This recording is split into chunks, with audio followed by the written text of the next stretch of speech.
What's going on, everybody? Welcome back to another episode of The Atlantic Files, the number one podcast on the number one division in the NBA, brought to you by the Underdog Sports Podcast Network, joined by your host, myself, Alex Fishbein. We got Mike Bash, we got Dennis Clausen, and this week we got our boy BJ Boyer on. What's going on, fellas? Hey. What's up, Alex? It's good to be here for another episode and another week of me trashing Dennis. Shut up. I was wondering if there was going to be a creative rebuttal or if it was just going to be a regular one, but I like it. I was going to call him a dipshit, too. And right off the bat, we got a comment here from Tyler. Embiid for MVP, and you know I'm going to agree with that. Knock it off, Tyler. Fuck Look, does this guy know? This is one time, before we get into everything, this is one time that I can say Embiid is playing more games than Kevin Durant. So if it comes down to MVP time and you guys are talking about Kevin Durant, I'm going to use your argument against Embiid against you. I'm just letting you know ahead of time. Are you talking to me? Both of you. The two was- Nets guys. No, I'm not going to give you any flack for saying Embiid's playing well this year. He played well in the All-Star game last night. I mean, he was draining them from deep and everything. He's playing well. My knock on Embiid is just whether he could stay healthy or not. That's all. I never said he was a shitty player. I'm just saying he can't fucking stay healthy. Oh, no, I know. That's why I'm saying... So back off. That's why I'm saying if anyone talks about KD for MVP, I'm going to be like, well, he can't stay healthy. Well, I mean, that's a legit argument. Yeah, that's all I'm saying. So, with that being said... Don't get all high and mighty on me right off the bat just because your man's is here. Yeah. I'm getting all high and mighty because, I mean, right now, we're better than you. Yeah, just wait until we get our full. Now we got Goran Dragic. Don't count your chickens before they hatch. All right, we'll get into Goran Dragic in a little bit. So, All-Star Weekend. There's a lot of good. There was a lot of bad. Probably the worst dunk contest in many, many years. It was... I'm glad I didn't even stay up to watch it. I watched one dunk, and I was like, yeah, I'm not watching this anymore.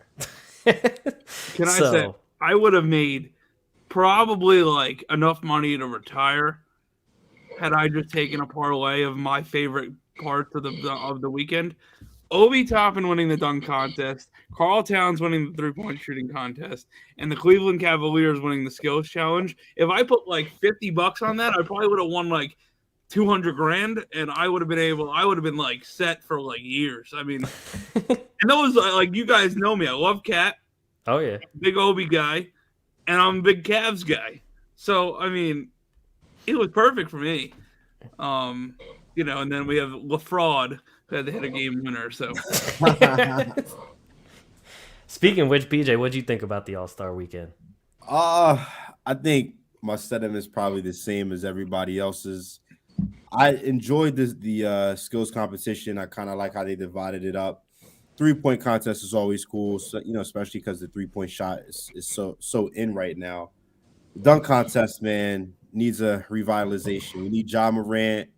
We need Ant Edwards. We need Miles Bridges. Zach LaVine, if you want to come back, walk on through that door. We need somebody to give it that juice, that life. And maybe we might be spoiled. I don't know. You guys think Aaron Gordon and Zach LaVine spoiled us, or do you think we just genuinely not getting elite dunk contests anymore? I mean, I think that was definitely one of the best ever with those two going at it.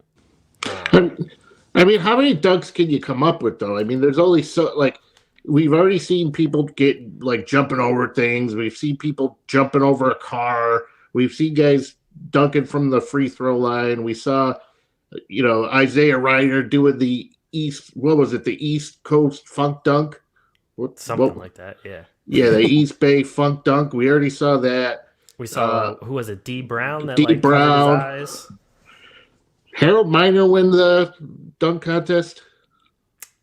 Who cares? The dunk contest is just garbage. They need to... the scoring is not... I don't understand how they score it, because I feel like if a guy's a 9.8 or whatever, and then another guy does it, they're just going to bump it up to a 10. Like, there's no consistency in the scoring. There's none of that. We need the Russian judges. I was gonna say that's why D Wade's not a judge anymore. He caught so much flack for it last time that he didn't want to be judge again. Yeah, but for a contest that means absolutely nothing, why are they going to give D Wade flack? I mean, true. Because the guys like you at home complaining. I never said shit about the dunk contest because I don't even watch it. But what I'm trying to say is, like, people in your generation, back in my day, Dominique Wilkins used to win the dunk contest. Those are the kind of guys. Well, those were dunkers, man. Yeah, exactly what I mean. It's true though. All right, but what BJ has to say. He sounded like he was going to say something. Yeah, I mean, but like Mike, kind of what you were saying, like Dominique, he was a big name, sexy name back in the day. Like, we need those sexy names. Like Ja Morant is going to bring out a Miles Bridges. Miles Bridges is going to be in it, then that's going to bring out an Ant Edwards. Like, they want to compete against the elite. Like, Ja Morant doesn't want to go out there, and no offense to Obi Toppin or Jalen Green, because those guys can fly, but like, he doesn't want to go against those dudes. You like Juan Toscano Anderson. How many minutes a game does he play? And I love his game. I think he's a useful player, but they don't. The superstars don't want to go out there and compete against those guys. So I agree. Like, we do need a big name out there to kind of spruce it up. But I don't know. Do you think the NBA should maybe consider replacing the dunk contest with a different event? Like, you think they'll ever go down that route, or like they need to do, like, obviously, they made alterations to the All-Star game itself to kind of bring back that interest. Like, what can they do to make the dunk contest improved and kind of have when we discuss it, we're not talking about it in a negative way. I forget if I tweeted it or I texted somebody about it, but I said that the dunk contest either needs to be scrapped or they need to introduce trampolines like slam ball. Yeah, but I feel like people have already done that too. I mean, slam ball did it. Yeah, it was all trampolines. But I mean, at least it would give you something to then maybe somebody can do like a double between the legs, because that kind of stuff, we see like those professional dunkers that walk up to the local LA Fitness and all they do is dunk. We've seen guys like that do it. Why can't the NBA players do it who probably jump just as high? I mean, I don't disagree with you, but I do disagree with BJ on the whole fact of, like, the superstars don't want to face off against these, like, guys like Juan Toscano Anderson. Like, we've seen in past years, Derek Jones, Jeremy Evans, like, some of these quote-unquote scrubs are ridiculous dunkers. True. Oh, like, just because Obi Toppin doesn't play 25 minutes a night and average 15 and 8 doesn't mean he's a bad dunker. Or Jalen Green, I mean, he was the second overall pick. Like, some of these guys are really good dunkers, but they can't do anything else. So I don't think, like, a guy like Miles Bridges is like, I'm not doing it because Ja's not doing it. It's just these star players are kind of A, scared to lose, or B, scared to get hurt. True. And unless you're Blake Griffin jumping off a Kia or jumping over a Kia, like, how much riskier is the dunk contest than getting hurt? Like, these guys do these dunks all the time in practice, like, and messing around in the off season. It's not like these guys, if you're jumping over a Kia, or maybe if you're jumping over a human being, it's like risky, but it's not risky going through the legs or spinning or whatever. So I mean, I don't think it needs to be risky. I just think it needs to be creative. Like, at least, like, Gerald, I think it was Gerald Green, the one who blew the candle out on the cupcake on the back of the rim. Like, that was actually something that I was just kind of like, what's he doing with the cupcake? Like, it just to make you question what's going on. And like, so why waste a cupcake? I think he took a bite after. But, and then you had guys like even who was the one that dunked a ball into two hoops? Was that Dwight Howard, JaVale McGee? It was JaVale McGee. JaVale McGee. That was JaVale, yeah. Yeah, so like at least it's something interesting, like Dwight Howard slapping a sticker of his face on the backboard and stuff like that. Like there's like this year didn't even have anything that was like fun. And even like Cole Anthony, yeah, okay, it was a cool shout out to New York with the Timbs and the Knicks jersey, but he doesn't even play for the Knicks. Like if anyone was going to do it, at least make it. I know he's from New York, but at least make it like Obi Toppin, who actually plays for the Knicks. He's covering up his Magic jersey with a Knicks jersey, and the like. I had a pair of Tims one time, but I took that tag off. Apparently, you're not supposed to take that thing off. Yeah, come on, you gotta keep that on. I didn't know. Loses all value after that. I was just like, they're comfortable. No, they are pretty comfortable. But then somebody goes, "You took the tag off," and I go, "Yeah, why? It's a tag." But I will say this: if you're going to replace the dunk contest, I hope it's like a one-on-one tournament. That'd be sick. Like one-on-one, you get 3 dribbles, and that's it. Why don't they bring back some like old school, like retired guys who maybe could dunk still? Bring out like Michael Jordan and Vince Carter and see if they could still dunk. I guarantee you they can, but how many people would watch the dunk contest if Vince Carter was in it? I mean, all he could do is like a simple dunk. If he did a layup, I'd be okay with that. I would just hope they wouldn't like break a hip. Just get rid of it. And the 3-point contest is always cool. I mean, there's not like you're shooting. The dunk contest, I think, okay, I think we're done. And the All-Star game, I didn't know what the hell they were doing with we're going to do 3 quarters and then we're going to add 24. It's like, what? Why? Oh, so that's The one Elam thing. ending. The Elam ending, I actually think is really fun. Why? Because there's no time limit. There's no like waiting till the end of the clock. The first one to that point total wins. This is a Dennis get off my lawn moment. I hated it. Like I would love it if it was like during the regular season. I would love if they used the Elam ending instead of overtime. That'd be cool. What, first team to 10 in overtime? Yeah, just like pick a certain amount of points, add that to the end of the score, and say this is the target score. That way, I mean, then you don't have games going overtime, double overtime, and have a back-to-back or something in regular Yeah, but then season. what happens if you have, like, I don't know, like the Sacramento Kings playing the LA Lakers? It would take, like, 4 years for them to get to 10 points. Russell Westbrook would hit the popcorn guy like Patrick Ewing in Space Jam, behind the basket, and we'd have to start all over. Then at least you got Shaqtin' a Fool material. Right. I don't know, the All-Star game, like, I never watched the All-Star game because I think it's just stupid. It's pointless. But I mean, they don't compete as hard as they used to. They don't compete at all. Well, I would say the fourth quarter was pretty good competition. Yeah, that's a maybe. But if I were a teammate of Steph Curry's, I would be pissed because he did not pass the ball.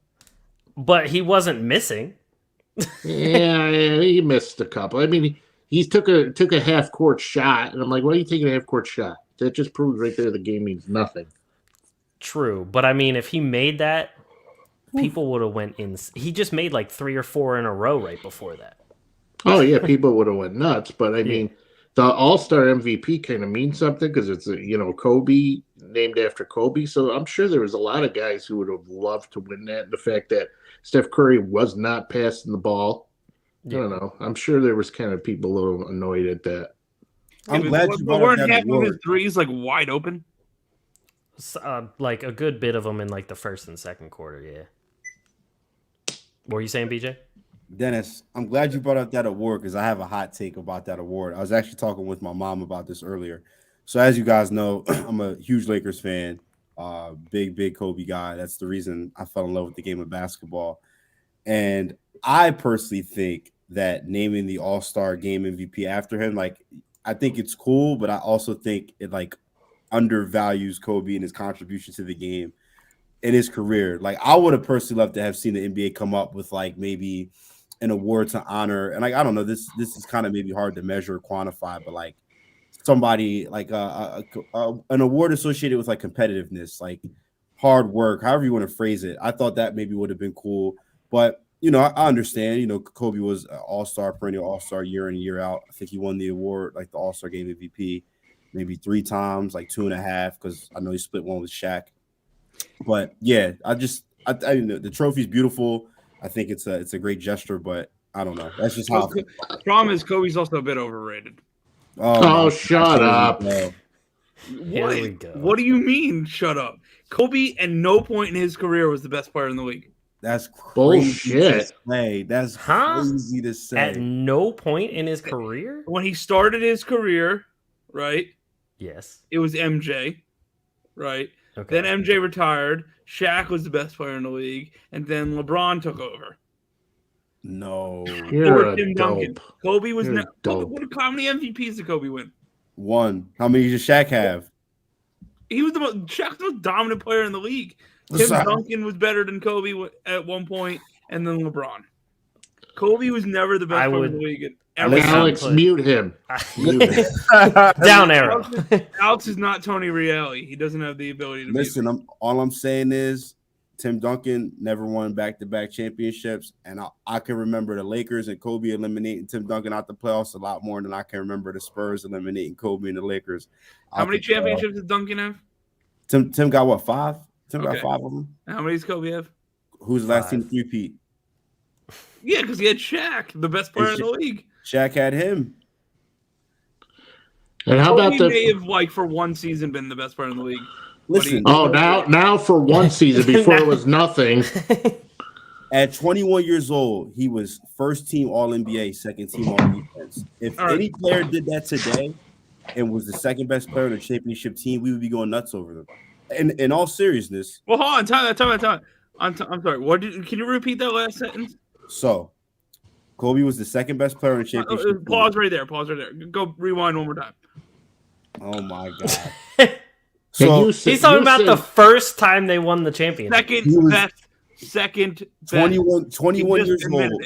21 years old. First team all defense, second team all NBA. Name me a player in the NBA today that's capable of doing that. First team all NBA, first team all defense, second team all NBA, second best player on the championship team. I can't think of a lot of 21-year-olds in the NBA. But you just said he's the second best player on the championship on the team. One championship year. 1 year. That's what he's saying. Not the whole time he was on the team. The best player of the year after, and Shaq was still the best player of the year after that. And then LeBron came into the league. AI wasn't better than Shaq. AI's MVP year. But Kobe wasn't better. But that's not what I asked. I ain't asked you that. I asked you was AI better than Shaq? AI's MVP year. Probably, but it wasn't Kobe, which is furthering my point. But the best player in the league. With that logic, that means when Kobe won MVP, when Kobe won MVP, that means he had to be the best player in the league. You said Mike was the best player in the league when he came back. Is that what you just said? On the Wizards? Obviously, I'm joking around. I'm about to say, I'm like, Mike, don't kill me, Mike. I'm obviously joking around at that point. You said he was funny. No, Kobe was never the best player in the league at any point in his career. That's crazy to say. See, now you know why I get pissed off. That's crazy. I've heard a lot of Kobe disrespect. Some people say he's not top 15 all time. Like I've heard a lot of disrespect. 15. To say he wasn't never the best player in the league.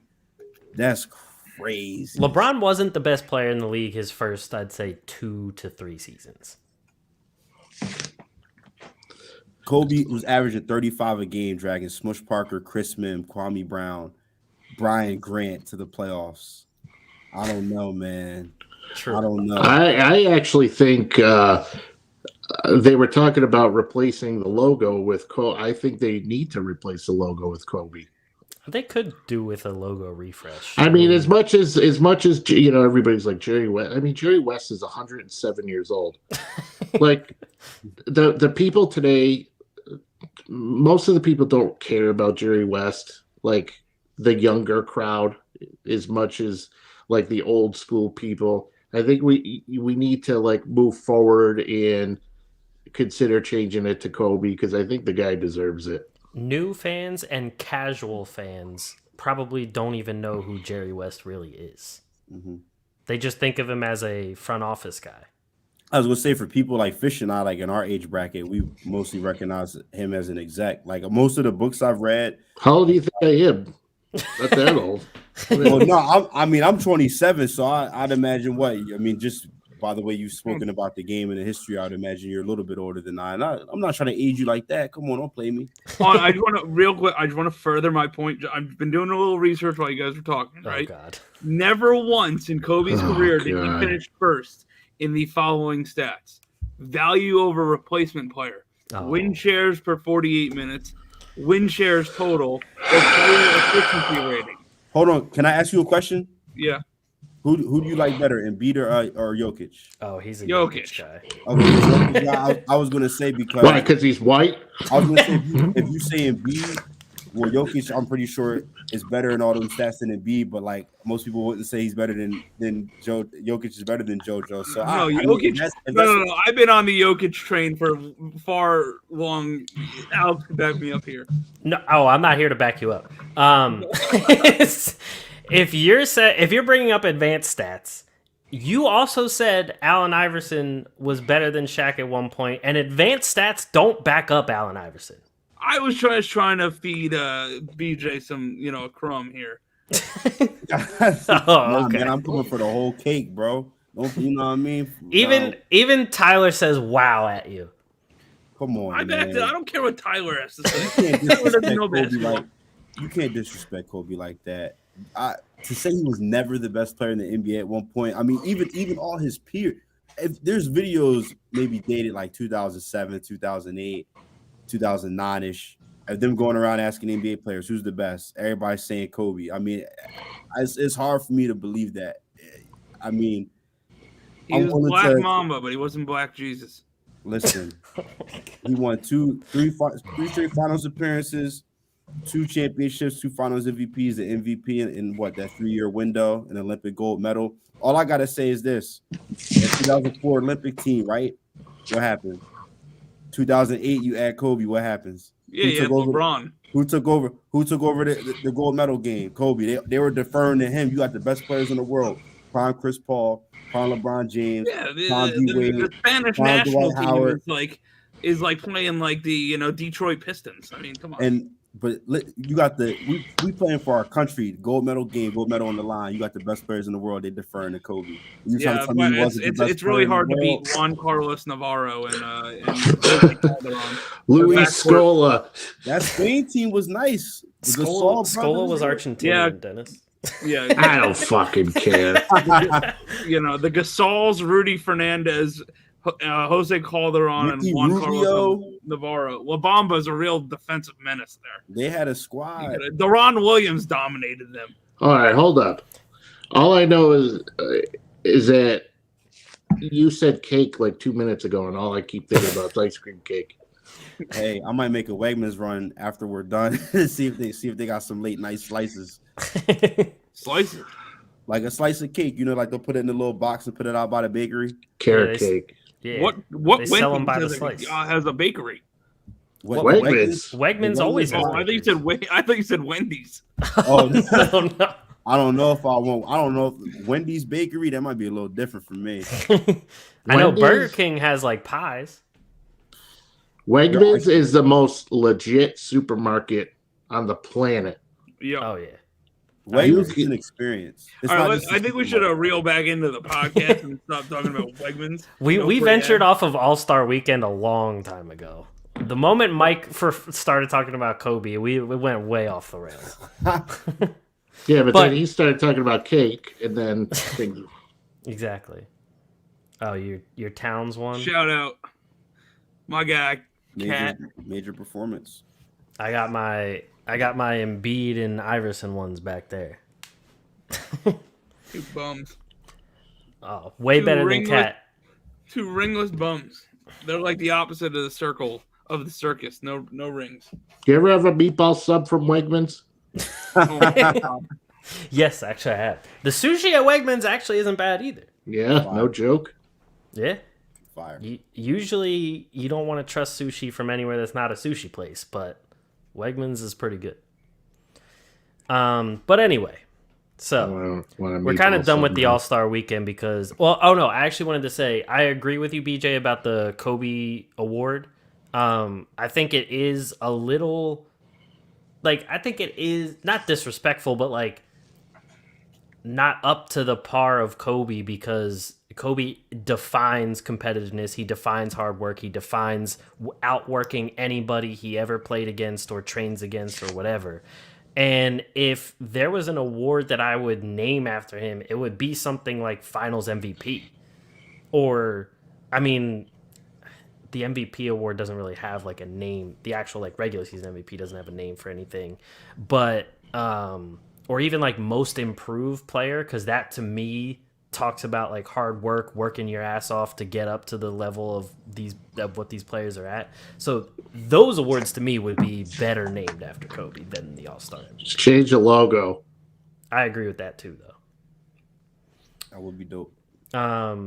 Yes. So before we go to the NBA's, very dope. Before we go to the NBA's top 5 list, Tyler has a quick question that says, "Is Cat the best shooting big man?" No, Tyler. Yeah. God sakes. Yes, he is. Dirk.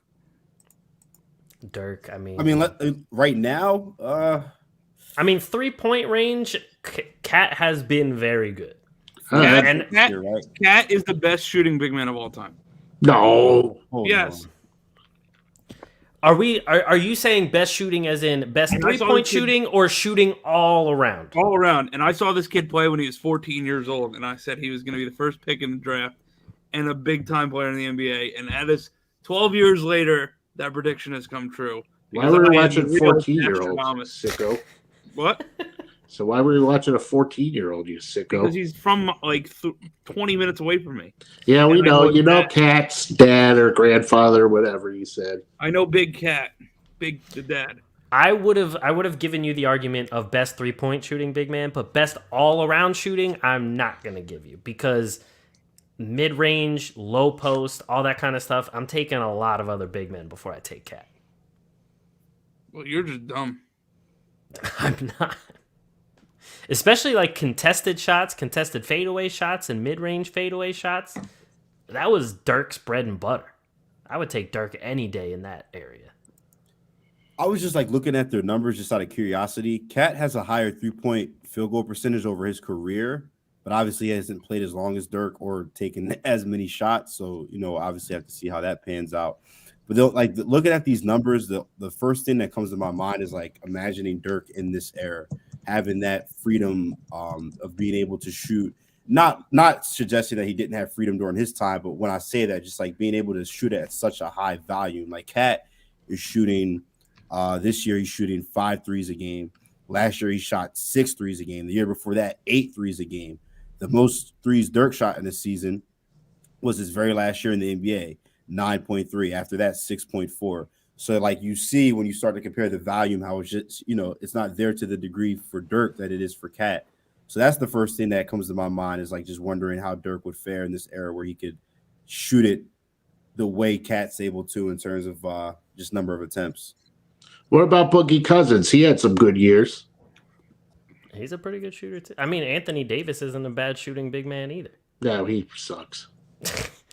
I know he's on your all-time street clothes list, but no, that doesn't mean he can't. He's the top of the all-time street clothes. He's number 1 all-time street clothes. If you want to name an award, you got to name an award. Wait.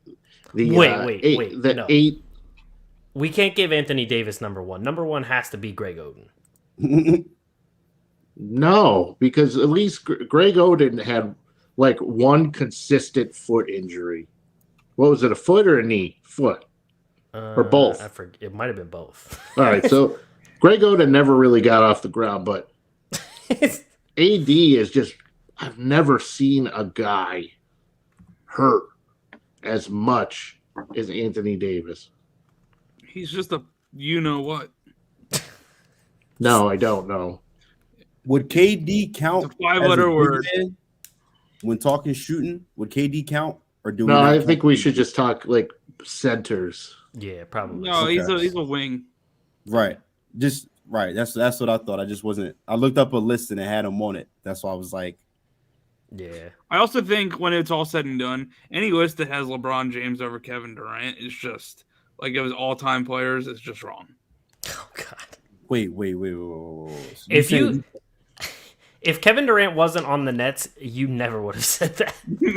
I can't confirm or deny that. If all you had was Kyrie, you would have never said that. I can't confirm or deny. And we have another question before we get to our next topic here. Jason asks, is Harden and Embiid the best duo in the league right now?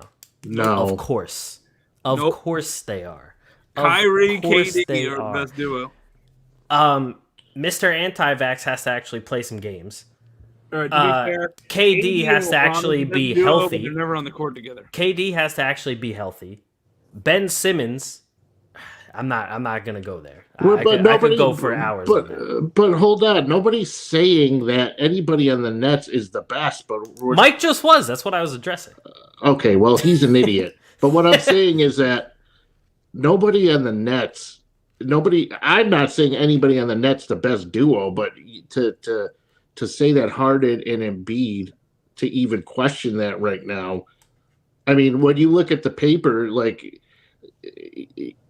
Durant, Harden, and Kyrie Irving appeared to be the best team that has ever been assembled, and we saw how that turned out. I mean, when they did play, though, they were 13-3, meaning I would put them up there as the top trio. Yeah. But I think there's better duos in the league. Devin Booker, Chris Paul. That's like the first one that came to mind for me was D Booker. They're definitely up there. But now CP3's hurt, so. Yeah, but I mean, but those two guys, even, Chris Paul's hurt again. It's not a surprise, but those guys were playing. Those guys made the team. They made the Suns. Fox and Sabonis, they're like 6-1 since the trade. Oh my god. No, Harden is a shell of himself, and Embiid's gonna break down soon. I think the Jays are a better duo than those two. The Jays? Yeah, from pure talent standpoint, yes. Get the Jaylen Brown and Jason Tatum. The same guy that I just watched in the All-Star game jack up 50 bricks? They've been hot recently. They beat all crappy teams. Yeah, they haven't beat. Thank you. And they just lost to Detroit right before because Alex and I were talking, and then Alex oh yeah, when I was talking on the last episode. Garland and Mobley over those two bums in Philly. Oh, here we go. I mean, hot take. Harden and Embiid, they have the potential to be the best duo in the league for sure. I think I'm most interested in seeing, obviously, we're all eager to see how their games mesh. I want to see how they go about figuring it out because Harden's never really played with a big man like an Embiid. Like Harden's used to playing with long, athletic bigs that are just going to simply set screens and roll to the rim as like a lob target. But Embiid is like, give me the ball, ISO at the elbow on the block. So they got a little bit to figure out there. But they're two super smart guys. And like people are saying Harden's washed. He's definitely a little older.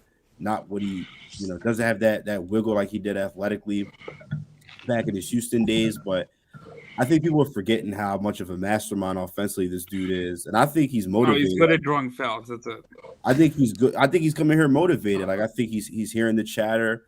He had an ugly breakup with Houston, an ugly breakup with Brooklyn. And I think he's determined to right the ship, and he's in a good setting to do it. Good sports town, playing with the MVP caliber guy, back with Daryl Morey. So I think the Sixers, we got to see how it plays out, but I think they can easily become the best duo in the league and rival with Chris Paul and D-Book and, Giannis and Chris Middleton or whoever else you want to throw in the mix. Alex, how are the strip clubs in Philly? Delilah's, baby. I know that what was it called? Delilah's. You writing it down? How's their prime rib? Dennis, they don't serve water ice in that strip club. No, I was gonna say, how's their prime rib at Delilah's? Hey there, Delilah. What's it like in Center City? They have teriyaki wings there. I don't know exactly what type. Oh. I know I follow a trainer from Philly, and he's getting wings from Delilah's at least once a week. Oh, a trainer. It's really probably just you. I mean, think about eating wings at a strip club, though. If you're eating wings, you got like fucking wing sauce all over you. Then some girl comes up and she's like, "Hey, what up? You know, you want to?" True story. My buddy wanted to take me to a strip club when I was turning 21, and I wouldn't go because I didn't want to pay the cover. I said I'm not paying to just walk in the door. I can't use the joke that I want to use because I don't want to get, Canceled. Right. So you can. Does it rhyme with? Does it rhyme with like the word like few? Yes. Okay. Yes. Because you're a few. No, but yeah, I was gonna say, like, when I eat wings, man, like I got wings stuck in my teeth, and I got like sauce all over me. So some like chick comes up and she's like, "Hey, you want to go to the back room?" And I'd be like, my hands would be all sticky. That's why you gotta get boneless. That's why Lou Williams goes for only wings. That he had to leave. He had to leave the bubble because he needed his lemon pepper. Like he couldn't get that delivered. I mean, I don't think strip clubs are on DoorDash. No, but I'm just saying, like, there's no place in. I find hard to believe there's no place in Disney that sells good wings. They had everything in that bubble, and the dude had to, like, you couldn't build a strip club in the bubble. You would have had Rachel Nichols up in the strip club. Oh, Jimmy Butler would be in there 24/7. Fuck, I'd find my way into the bubble. I'm surprised Dennis didn't get like a roto-baller pass or something. True. Media availability. Anyway, going back a little bit to All-Star Weekend, the NBA did their top 75 players for the whole 75th anniversary. A lot of debate on who was snubbed, who didn't deserve it. I will say right off the bat that Tracy McGrady and Dwight Howard definitely deserved to be in the top 75, without a doubt. And I would at least put one of them in over Damian Lillard. I love Dame. Dame's a great player. Dame has had some good accomplishments in terms of all NBA and stuff. But Dame is, to me, is not on the level of a Dwight Howard career-wise or a Tracy McGrady. Fish, you know what I want to say? Huh. Well, I want to pose this question to all of y'all. So AD obviously made the list, right? Mm-hmm. Stack up AD's career versus the Whites. Who has the better career? I think AD does just because he has a title. But the White does too, no? Yeah, but no, that's true. But it wasn't like Dwight was like a shell of his former self. 80s title, that whole bubble title is an asterisk. That doesn't count. LeBron's got 3.5 championships. Nobody cares about the bubble championship. I mean, well, no, because I heard people talking about this the other day, right? LeBron and AD won that championship, but they had 3.5 months to rest. Like, you know what I'm saying? Like, if they didn't get all that time to rest, they probably don't win that championship. My guy, Jamal Murray, probably wins that championship if he doesn't have to play against a well-rested Lakers team. Hey, listen. Everybody seems to want to downplay the bubble championship. They got it done. It's like Dennis winning a championship on 2K, and he played the game. He played the whole season on like Pro. What if the Nets won it though? What if the Nets won it in the bubble? Well, look at what the Nets had. We had like Kyrie didn't even play for us. We had D'Angelo Russell, Spencer Dinwiddie, and a bunch of guys I don't even remember. I think we had Michael Beasley on our roster for like 30 minutes. Was Jamal Crawford out there? Was it? Yeah, I mean, come on, man. Like, didn't you still have Jared Allen? Maybe, but we had Michael Beasley. I think they even had Jamal Crawford playing center one game. Lance Stevenson, maybe. Like, they literally had like any guy that signed a 10-day contract this year played on the Nets in the bubble. But listen, shithead. I don't play 2K on Pro like you do. I go Superstar.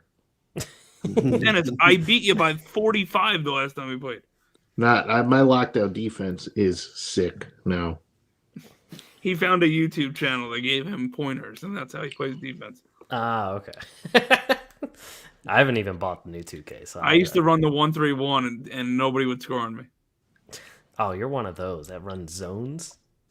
I used to, but they took the 1-3-1 out of the game. Okay. Yeah, I've seen a lot of people talking about the last two titles because I've also seen people giving shit to Milwaukee about winning their title and saying it was a COVID title, it was an asterisk title, all these people were hurt, all this and that. Yeah, any title that Milwaukee didn't go out and hurt the people. Don't really count. Yeah. Wait, what doesn't count? I got him. What doesn't count? I said any title the Nets didn't win in the last 2 years don't count. Oh, I thought you said anything COVID related. Well, I got some bad news for you, brother. Y'all not winning no time soon. Oh, we're gonna win this year. No way. Nah. Not with Ben Simmons on your team. Nope. Yo, me and you are getting along good, BJ. You got to chill with that, man. Listen, Dennis, you my guy, but after what I've seen from Ben Simmons in the playoffs, ever since he's been in Philly, I don't see a guy you could trust in high leverage moments. You don't need him if Kyrie's not playing. Listen, Go ahead. I mean, at home, listening. No, I was gonna say you need Ben Simmons. If he just plays defense, everybody else take care of the rest. No, you're right. And honestly, I think that's why he's conditioned to thrive in Brooklyn because he's next to two high level scorers. He can focus on exactly what he does well. But I don't know. I just have a hard time trusting him in those crunch time moments. Fish knows it, what we've seen from him. Like, I remember he's such a smart player, right? He's one of the smartest players in the league. I remember, I think his rookie year, the Sixers were playing the Celtics. And this is the game, like, I think Bellinelli hit the three at the end of the game and sent him to overtime, and the Celtics won. But Simmons, I think somebody shot it, maybe Ilyasova, and Simmons caught it. All he had to do was put on the rebound and dribble it out and kind of milk the clock a little bit. But instead, he caught it and put back like a little weak layup. And to me, I'm like, this dude is panicking. And every time in the playoffs, you think he reels you in. Like that game he had against y'all after Jared Dudley talked that shit. He came out and was cooking, right? He reels you in with the great performance. You start to buy in, and then he folds. And I'm not saying that he can't change, and I'm not saying that he can't grow and mature, but I just, as of right now, he hasn't shown me anything to prove otherwise as to why I should trust him in high leverage moments, even if he does have a Kevin Durant and a Kyrie Irving to lean on. But all I know is I like what he brought to the table before the Philly fans fucked him up mentally. He's amazing. No, he's an amazing player. He's oh my gosh, that dude can play basketball for sure. He's a great passer. He can rebound. He's you can make the case that he's one of the best defensive players in the league. He can play any position. And when you look at him on the bench and stuff, or ever since he's been dealt to Brooklyn, he looks happy. He looks like he's having fun. Like, I think he's going to do fantastic in Brooklyn. Until the very moment he messes up again in crunch time. See, this is why Ben Simmons is no longer in Philly. Dennis is just because of the unwavering support he got for 4.5 years until he ruined it himself. Unwavering for 4.5 years. Yes, unwavering. Yes, here's the thing, like Fish, right? Like, people want to talk about Philly fans all the time, and I'm not even a Sixers fan. And I know you guys can be kind of harsh, but you guys are passionate and love guys that are going to compete and fight and not make excuses. And I think one thing that we're underrated in this entire landscape of this trade, if Simmons struggled with Philly fans and Philly media, what the hell is going to happen in New York? Playing next to Kevin Durant. What's going to you think it's going to get easier? You think it's going to be lighter than what it was here in Philly? Hell no. So how is he going to handle that? And I agree, Dennis, he does look happier. I'm real glad to see that. I'm glad to see that. He kind of has that glow to him. He had severe mental illness. Hold on. Do I need to replay a few episodes ago when you said it's not even real? Time out. Philly fans love this guy so much that he's potentially coming back to Philly on March 10th, and Alex's girlfriend couldn't wait to sell the tickets. Oh my god. Well, do y'all think he'll play on March 10th? You think he will? First off, these tickets were sold before any trade even was even rumored to happen. There was a chance this guy was coming to play, and the tickets were already sold. That's how much they love Ben Simmons there. Jason did ask, will Ben Simmons play March 10th in Philly? I don't think he will. I don't think he will either. But he's getting ready. He's getting right. And Ethan says waiving Bembry was a dumb decision for the Nets. Who else are good? I like Bembry, but it doesn't move the needle for me. I mean, you could have waived Javon Carter first if you were going to waive him anyway. That's true. But no, going back to Ben Simmons, Philly fans almost threw an entire parade when he shot a three. Not even made a three, shot a three. When he made his first three, like, you would have thought Philly won a championship in that stadium. That organization never set him up to succeed.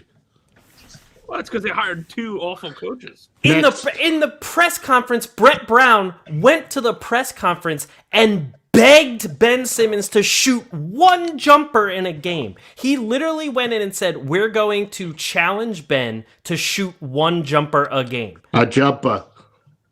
Exactly. We want him to shoot a jumper. If your coach has to come to the press conference to ask you to shoot one jumper, one. Well, even Shaq has shot a jumper before. He doesn't need to score anymore. He can literally just do everything else now. But I'm just saying. I don't care if he shoots once. The moment he comes up short, the moment in a close game that you want him in on defense and the other team starts doing hack-a-ben and beats the Nets, New York media is going to be all over it. And all of a sudden, he's this mentally tough guy that nothing's going to stop him now. Well, he's now. Well, he's taken a lot of months of reflection. He's gotten the therapy he's needed to become more, mentally resilient. So he's a new man. He's a changed man. I will say this, I've never wished mental issues upon anybody, and I hope he does get better mentally. I hope he's happier. I hope it all works out for him. I supported Ben a lot. I supported Ben a lot up until this last season when he just kind of crumbled. So I hope it works out for him. But Dennis, you and I last week, we were talking about how in the press conferences for James Harden and Ben Simmons, no one said anything that was really spicy. No one gave us anything we didn't already know, other than Harden saying like that the Sixers were his number one option the first time around. But George Niang went on a podcast. I think it was Duncan Robinson's podcast. And the full quote that he had on Ben Simmons, he said, what had happened before with the whole Ben Simmons thing was frustrating, right? At the end of the day, I know mental health is a real thing and something that needs to be taken seriously, but also a lot of us came here to win.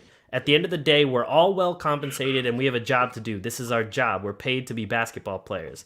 And I understand your health comes first, but I think in the grand scheme of things, we were depending on him. We were depending on him to compete for a championship. So now that we were able to get someone else who's at the caliber and even better, it was like a breath of fresh air. For us, it was almost like, yes, we have someone that wants to be here, wants to be ingrained in our culture, and wants to grow with us as a teammate, as a team, and use their basketball knowledge to bring us to the next level. So the whole team is already tired of him. And here's the big thing. There was a comment in here from somebody that I actually didn't even think about, and it's actually a very good point. First off, George Niang talked about Seth and Drummond and how it has to be annoying that someone else's shortcomings made you have to uproot your life and get traded. And now you have to still be this guy's teammate. The other thing this guy said is one of the most telling things is that there have been 0 players come to stand up for Ben this entire time. Danny Green said a couple supported things over the summer about how he understands how Ben felt immediately after the playoff.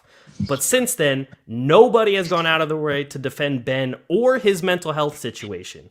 The closest thing we've heard is that they said they have a, quote, higher ceiling with him on the floor.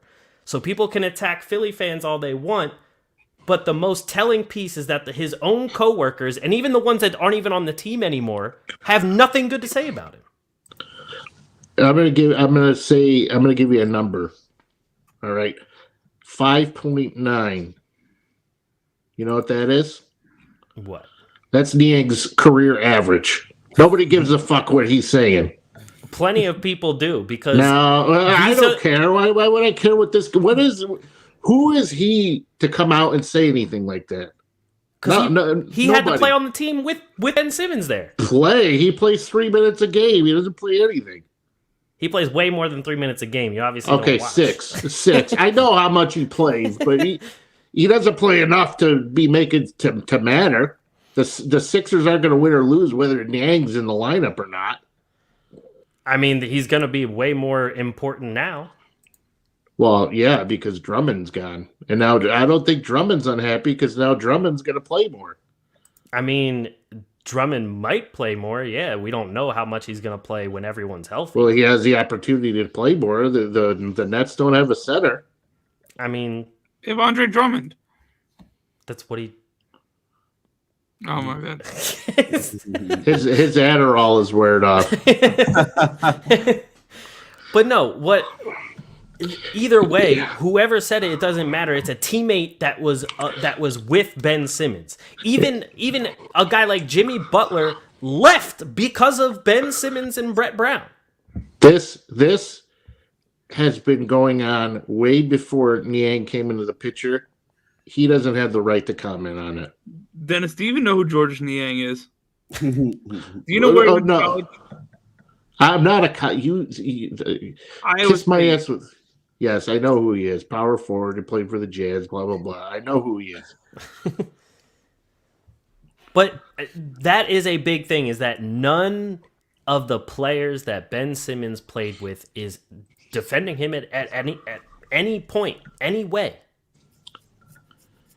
So obviously he's the issue.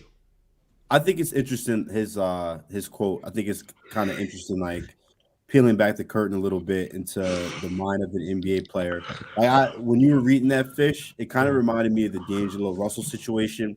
Not in the fact that there's parallels between the two, because obviously like two different ordeals there, but like it made me wonder how long until he was well received in locker rooms again. How long until he was trusted and respected by his fellow NBA teammates and players.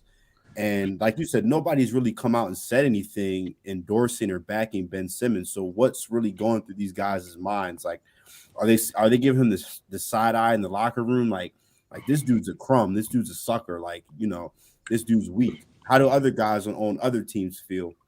So that's like kind of the first thing that I thought about. But maybe he'll be able to get in everybody's good standing again once he's on the court and he's performing and doing this thing. But kind of makes you think what his peers and his teammates really think about him after seeing everything unfold the way it has. Yeah, but the guys in the NBA though, they know that it's a business. So a guy like Niang, when he's saying these type of things, you don't hear other guys like who've been in the league maybe 10 years, like Danny Green. You know what I mean? Like, they know that this is a part of the game. This is what happens. So I just really don't care what he has to say, to be honest with you. He's not that relevant. So whatever he has to say about Ben Simmons doesn't really matter. But what about the fact that nobody is stepping up for Ben Simmons? That doesn't matter?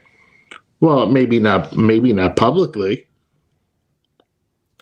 If they did privately, we would have heard about it. I mean, they kind of just left it alone. Nobody was talking about Ben Simmons except the media. The thing to me is what I've seen with the Nets so far is I've seen a lot of Seth and Andre Drummond hanging out. Because obviously when you get traded, you're going to hang out with the guy that you were teammates with the whole time before you're integrated into Brooklyn. But they haven't been buddy-buddy with Ben. They haven't even been shown with Ben at all. They weren't at the press conference with Ben. They haven't done anything with Ben. Trust me, after the way Harden has played while he's been in Brooklyn, there's a lot of guys on the Nets who are happy to see Ben Simmons there. Oh, I think that the fact that it was with the Nets makes it a perfect situation for Ben because those guys were fed up with James Harden. So now they have a different guy, and they're like, we just wanted somebody else. But he's not just somebody. I know he's not just somebody. I'm just saying, like that was the mindset. Like the way Harden was playing, how bad he was playing, how just his late night escapades, his conditioning level, his shooting woes, his constant bitching. Yeah, they're glad Ben Simmons is there. But I said it before when the trade happened. James Harden is a grenade. Whoever is stuck holding him at the end is going to have it blow up in their face. I mean, I guess we'll see. But with Ben Simmons, like it seems from what I've seen on the court, on all the social media stuff that the Nets post and everything, that Seth and Andre aren't very buddy-buddy with Ben. Because they were sitting there, you've quit on Seth and Andre before. Why are Seth and Andre confident that you're not going to quit on them again? Andre Drummond, though, doesn't have the best track record when it comes to how to behave because his last couple years in Detroit weren't the most, he wasn't the most well-behaved guy on the planet. Yeah, I mean, but I'm just saying, as a teammate point of view, if you had a guy quit on you already, why would you have confidence in them not quitting on you again?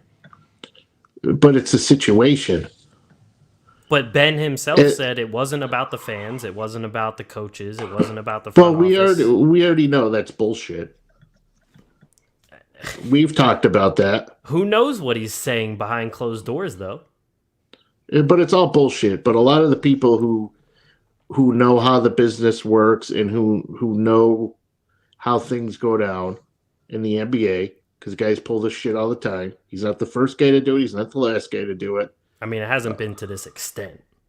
Oh, yeah, it has. With who? There's been other guys who, politicking their way out of wherever they're playing. He didn't invent that. No, I'm not saying he did. He might be the first guy to say he's mentally ill, which is okay. I mean, good move for him. But, it's not these guys. And I've said this all along. The NBA players are just the prima donnas. Oh, yeah. I mean, a good bit of them are, for sure.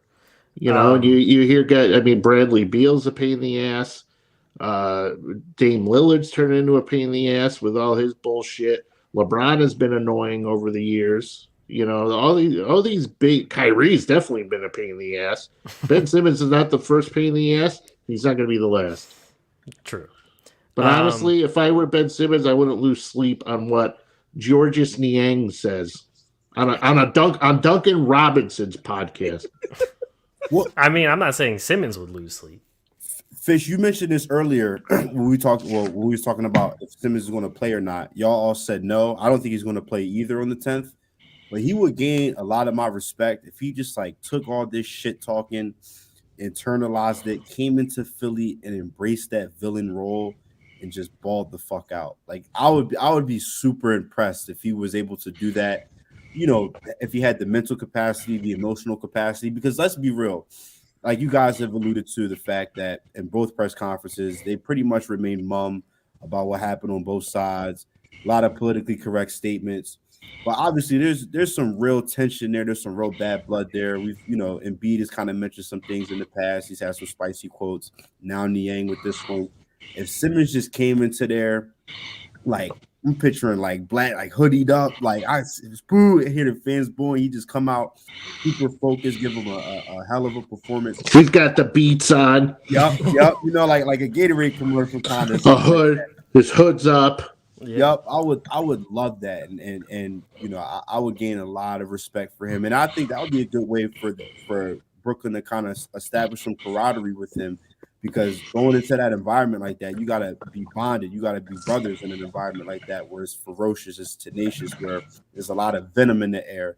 But I just don't think he's built for that yet. I just don't. Maybe he'll prove us all wrong, but I don't even know if he'll be on the bench on the 10th. I don't know if he can handle that. Sitting on the bench. I think he. Oh, come on, Tyler. I think Ben Simmons needs to do this. He needs to play.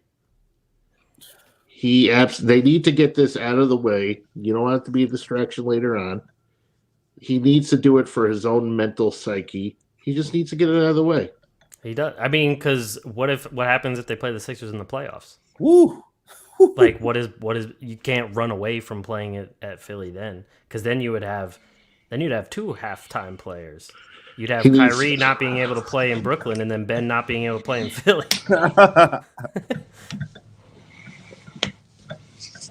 But yeah, I mean, it has to be addressed at some point. Mark my words. There's going to be a time when you Sixers fans are going to be missing Ben Simmons. Okay. I guess we will find out. So moving on to the Goran Dragic signing. You guys touched on it a little bit before. You signed Goran Dragic, waive Javon Carter. Does it actually push the Nets further? And to go with this, our boy Ryan commented and said, question for BJ or Fish, but open to you guys too. What buyout options should the Sixers go hard at? One guard, one big. But I'll let you guys go first about Goran Dragic. Do you think this signing is really going to mean much? Because you talk about street clothes players, Dennis. Dragic is pretty fragile. Yeah, I don't see this doing anything. Yeah.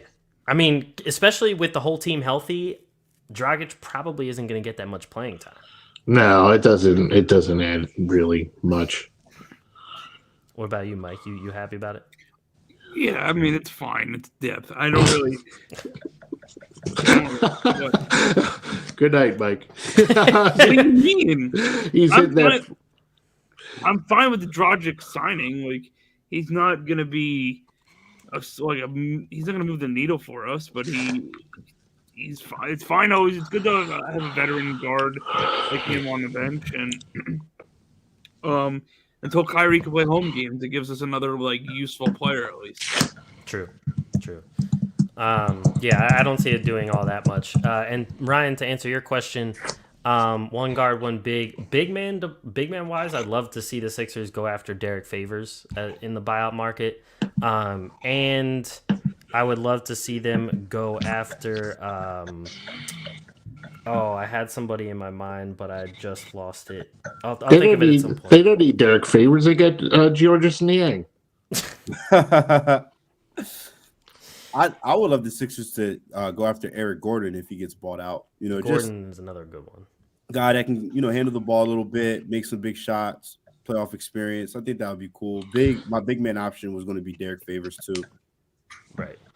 The Sixers, wherever Eric Gordon lands for these teams that need that little boost, he's going to be huge for them. Oh yeah, he can still play. Like I admittedly painfully watched a few Houston games. He can still get it done. He can still fill it up. Come and give you 2 or 3 threes off the bench, spot minutes. And like you said, a team like a Brooklyn or a Philly or a team just looking for that extra boost, a little extra. Hey, maybe even Phoenix will take a look at him in the aftermath of Chris Paul's injury. True. The big man I was thinking of, this list I don't think has it. But Eric Gordon is a big one. I think that's a very nice player to add, especially for them. Oh, I was thinking of Deng. I always mess his name up, but Gorgui Deng. Gorgui? It's Gorgie. Are you sure? Because you don't get Nigerian names correct a lot. Sorry, he's Senegalese. He's Senegalese. So maybe you did. Gorgui Deng. Gorgui Deng. Yeah. So Who did I mess up? What name did I mess up? you mess up names all the time. Who? You say Ogankwu. Yeah, I don't know what the hell that guy's name is. Okongwu. Okongwu, whatever. Onyeka. I call him Onyeka. And you always get Korkmaz's name wrong too. Wait, what is it again? Onyeka what? Onyeka Okongwu. And what do I say? You say Ogankwu. Whatever. It sounds good. But anyway, him and then Inez Freedom now, his name is. But why do they need those guys? They got Paul Reed. Look, I love B-Ball Paul. Oh yeah. I mean they don't need they got all of these. I think I picked him up in fantasy today. You did, yes. They have all these stellar bench options in Philadelphia. The only thing with B-Ball Paul is his nerves are still very, very high. He's very nervous on the court. Yeah. I still, the funniest thing for me with B-Ball Paul was when he tried to do that reverse dunk on the fast break and his leg gave out on him. Oh man, but he's a great guy though. We had Xavier Silas on the podcast a year or two ago, and he talked about how B-Ball Paul has one of the highest and best work ethics he's ever coached before. So that was cool. But yeah, so that would probably be the two that we have.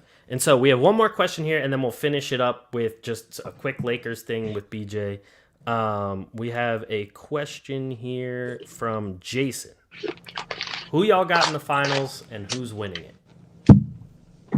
Ooh. Brooklyn. And? It don't matter. Golden State. Brooklyn and Golden State? Brooklyn. No. Milwaukee and Golden State. Golden State will win. Is Chris Paul going to be back for the playoffs? Yeah, he should be. Possibly. 6 to 8 weeks. Yeah. So playoffs start April, like mid-April. So I guess he'll probably come back like right around when it's starting. Then I'm taking Brooklyn and Phoenix. Okay. I think it's going to be Golden State and Phoenix in the conference finals out west. I honestly think it's going to be one of those 7-game series that just simply comes down to who can make more plays when it matters. I think those two teams are evenly matched. If I had to pick one, I'd probably go Golden State. Admittedly, Steph Curry biased.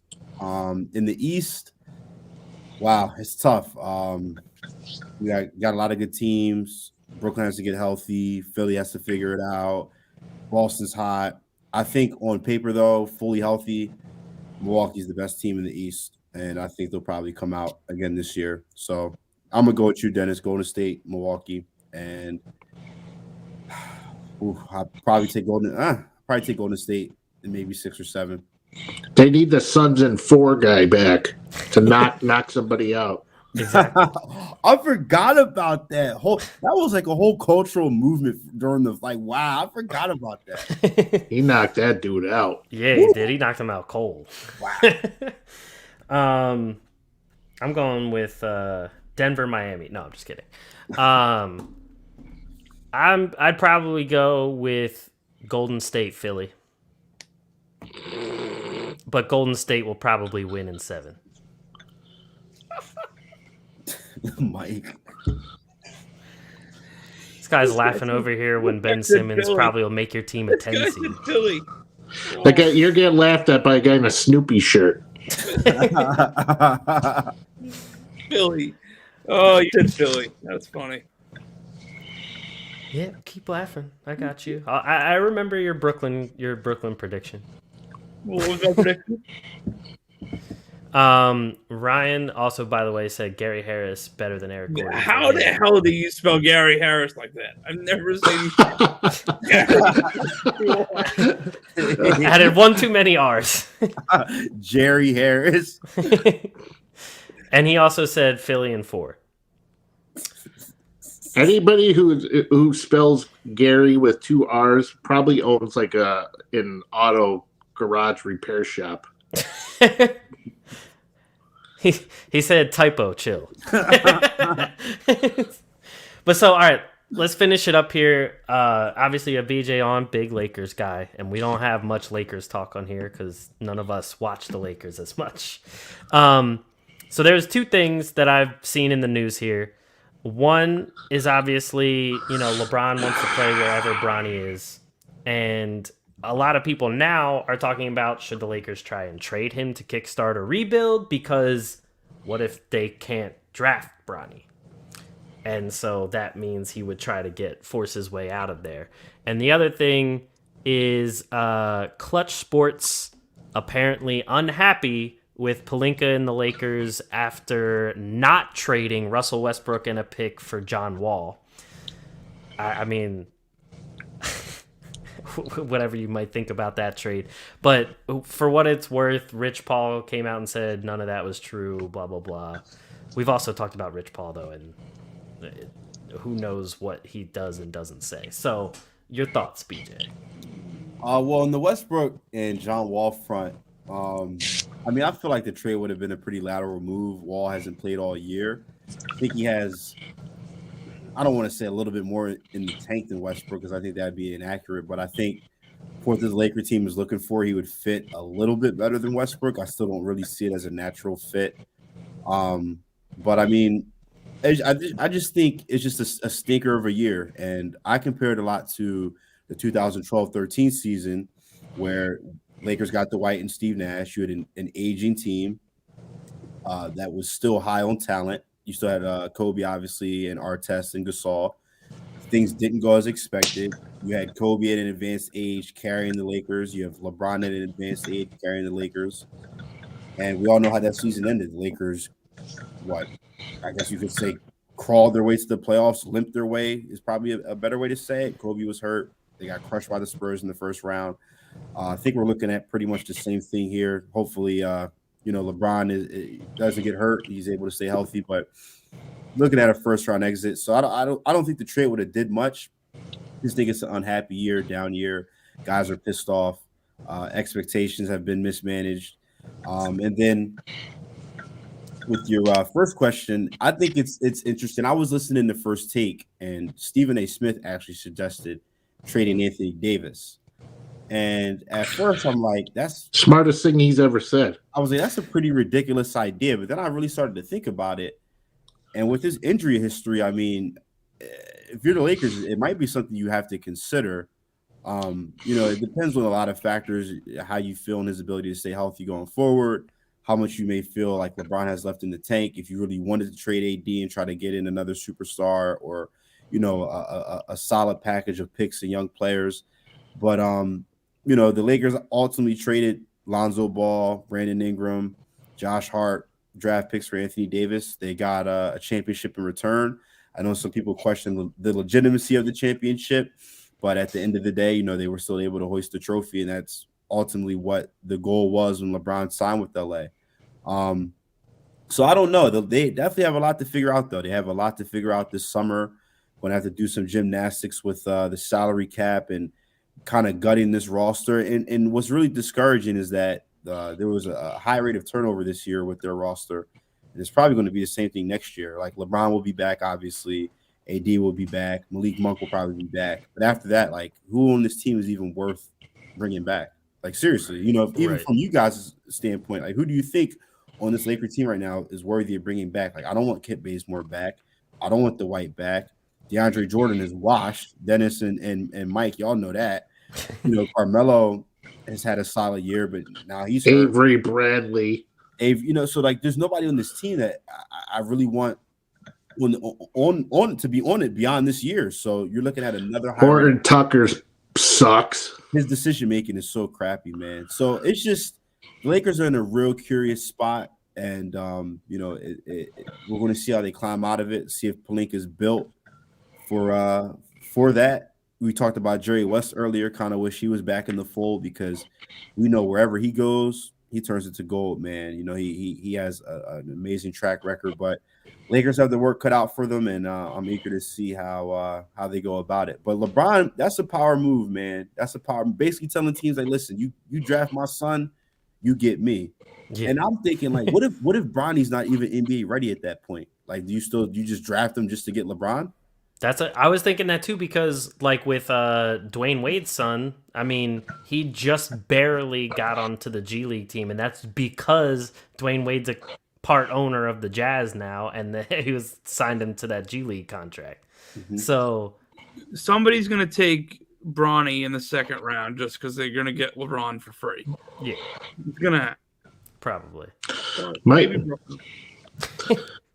My whole thing with the Lakers, though, is that has pissed me off is that there's so much hate on Russell Westbrook, and the guy is literally he does not suck. I think he's been taking a bad rap, and it's not his fault. But for some reason, they want to point fingers at Russell Westbrook. Yeah, he hasn't been playing as good as he usually does, but his team is different. You know, he's never played with a guy like LeBron James before. I mean, he's played with Harden and things like that. But I mean, Durant. I mean, but he's playing with LeBron James, and that's LeBron's team. So obviously, he's got to take a step back a little bit. But he's getting a bad rap, and I completely agree with Stephen A. I mean, Anthony Davis is just he's a mess. And they need to get rid of him. But the Lakers, it's going to be rough moving ahead because LeBron's 37, Westbrook, nobody wants that contract. Okay. Mike was firing up his OnlyFans. Jewish feet pics. You know, Russell Westbrook is he's not built for that team. Anthony Davis is hurt all the time. LeBron's getting old, and then the rest of Horton Tucker's playing like garbage. The rest of the team is just not good. So it's over. I agree with you about Russ, by the way, Dennis. I think, I mean, right now his play has been putrid. I think he's just got to the point where he's overthinking the game. But I think he's received a little bit too much flack. He's an easy scapegoat because he's the newest addition, sexy name. You know, obviously we know what he's accomplished in this league, but I just think he's an easy target, and it's lazy, analysis to just say, oh, it's just Russell Westbrook's fault. Like it's he's the only reason Lakers suck this year. They've had terrible injury luck, no continuity, a bunch of different starting lineups. Frank Vogel has been on the hot seat. You know, along with poor play from Westbrook, it's just a combination of factors. And I just said, I just think it's a stinker of a year, and it happens. Unfortunately, it comes with a team that has a lot of talent from a name perspective, but it is what it is. You know, you hope you make it to the playoffs, win a game or two, and go from there. But what it bothers me too is like when Russell Westbrook can make a turnover and everybody's like, get rid of him, he sucks, trade him, blah blah blah. Anthony Davis sprains his knee for the 90th time in the last 2 years, and everybody's like, oh, I hope he comes back soon. Poor AD. We need you. You know what I mean? Like, they baby the shit out of this guy, and it's not worth it anymore. I mean, he's just hurt. He stubs his toe. He's flopping around like I mean, get the hell out of here. I call him Mr. Glass. That's my nickname for AD, Mr. Glass. He's absolutely. And I will say, I do have to give some respect to Russell Westbrook and how he handles all of it in the media, especially. Because all they do is hammer him with questions like, oh, why do you think they sat you at the end of the game? He was like, I don't know. Like, what do you want me to say about that? Right. I'm not the coach. Yeah, exactly. So I do have to give him respect in that regard because he's awesome. Anyone else probably wouldn't handle that well at all. So he's awesome. Yeah.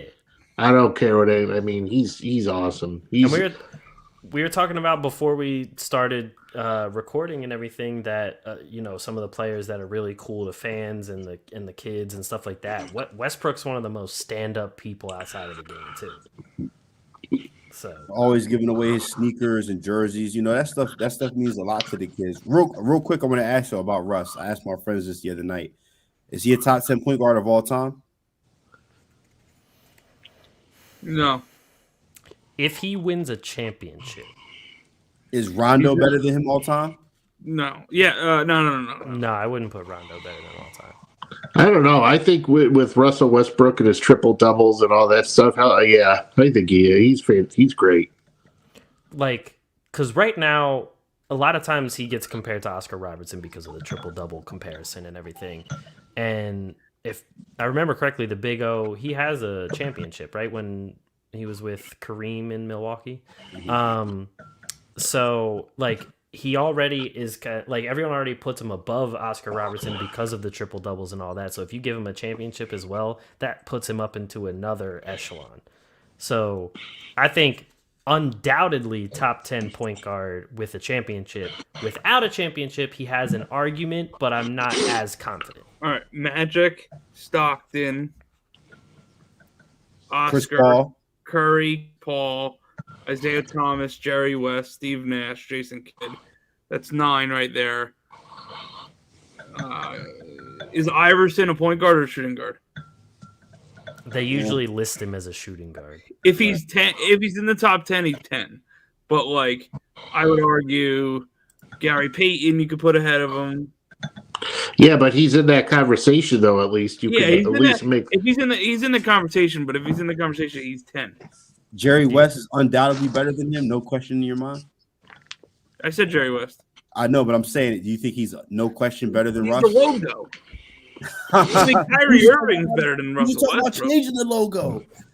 Kyrie Irving's better than Russell Westbrook. Yeah, but Kyrie Irving is another guy that also doesn't play that many games. He's had many issues with injuries. And that's the thing about Russ too that I've always loved is that dude's always fucking playing. Yeah, he's very durable. That is the only time he's hurt is when Beverly dove into his knee. Yeah. Mm-hmm. So. And he pretty much like led the Wizards through the playoffs last year. Yeah. Yep. Right. So, yep. Well, that is it for us on our way out. Jason said, y'all are hilarious. We appreciate that. We try. Thank you, Jason. Sometimes our jokes hit. Other times our jokes get a little creepy. So at least they were funny this time. But BJ, you got anything to plug? You got anything you're working on? Anything going on? Nothing, man. Just chilling, living life. I appreciate you guys having me on. Dennis, Mike, I know you know, but Dennis, me and Fish go back. Me and him really came up in this blogging, podcasting, content creation space together. Way back. Damn near 10 years ago now. Yep. So, You guys go back like me and Fish's hairline. Yep. Exactly. Look at this. And I appreciate you, Fish, and I'm happy to see y'all doing y'all thing. Big supporter of the show. Keep rocking out. You got a faithful viewer in me, and you guys always have my full support. And I appreciate the time, taking the time tonight. Appreciate you guys, opening your arms to have me on the show. The Nets, Mike, you talk a lot of trash. Dennis, you my guy. The Nets ain't winning the chip, Mike. I'm sorry. I gotta pray on y'all's downfall because you was talking a lot of trash. You said Kobe was the best player ever. You told me the Lakers suck. I'm going to bed tonight with a broken heart, man. So I met you once. You're a good guy, so I appreciate having you on. As long as you don't go off the deep end like others, you're always welcome on this show. So. I appreciate y'all, man. Actually, I wish BJ you would just replace Mike. All right, with that comment, I'm getting off. Well, I appreciate it. Hopefully you guys can have me back in the near future. Anytime. Sure. Yeah, man. Yeah, when the Lakers get eliminated from the play-in game, we'll have you on. Yeah, I'll come on and cry on the right on there for y'all. I'll be upset. What does BJ stand for? Bill Jr. So my real name is William.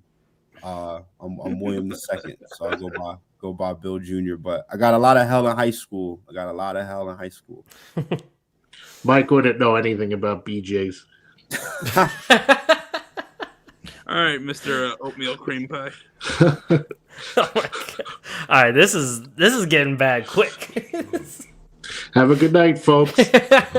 But no, I appreciate you coming on, BJ. Definitely. I mean, yeah, it really has been close to 10 years, which is crazy to think about. So appreciate you coming on and always appreciate the support. Mike, good luck in chemo. Oh, God. Yeah, on that one, we're definitely done here. Anyway, thank you, everybody, for watching another episode of The Atlantic Files, the #1 podcast on the #1 division in the NBA, brought to you by the Underdog Sports Podcast Network. And we will catch you guys next week. Peace.